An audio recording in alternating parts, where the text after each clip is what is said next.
Hey guys, I wanted to reach out because I want to talk a little bit about three-way messages. I know that we talked a little bit about three-way calls, and calls can be very effective, but you guys have been using more and more three-way messages, and I've gotten a lot of questions around that just over the past couple of days, so I want to give a little bit of clarification.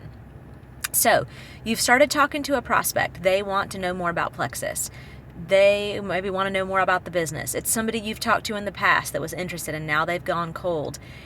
You want to pull them into a three-way Facebook message. The cool thing about that is you don't have to ask their permission to do that.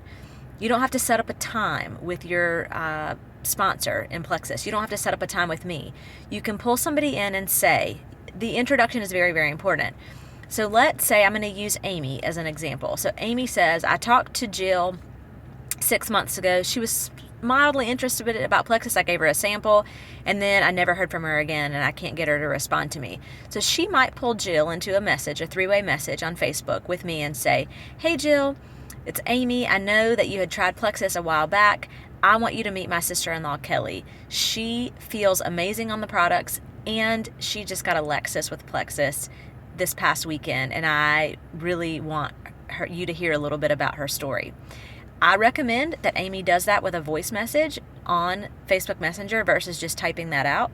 Then I'm going to come back into the message and edify Amy. I'm going to say, hey Amy, thanks so much for reaching out to me. I know you were super busy with your kids and your Plexus business is growing super fast, and I know you're busy, but I really appreciate this introduction to Jill.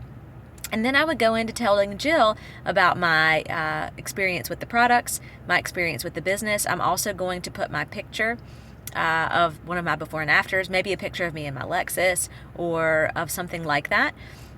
And those snippets need to be about a minute or less. So Amy's introduction to me, a minute or less, my response, a minute or less, and then a couple of pictures. Short and sweet. People can listen to it. They can look at it. The nice thing about Facebook Messenger is you can see when they have looked at the message. And so I would encourage you to start using those. People who used those and utilized three-way messages last month saw benefit. So hopefully this is helpful to you. My goal for you would be to look back over your prospects, go back through that list of 100 and people that you've engaged with, start with them. Start with people who you know are interested, get them in a three-way message. Then start looking at people that maybe you're a little bit afraid to talk to. Reach out to them, get them in a three-way message. Let your upline, let me help you do the work to close the deal. Not because you can't do it on your own, but that third-party validation brings so much credibility to our products and to this business. I use them with Melissa. Melissa's using them as well. If you have questions, let me know. Hope you guys have an awesome day. Bye, guys.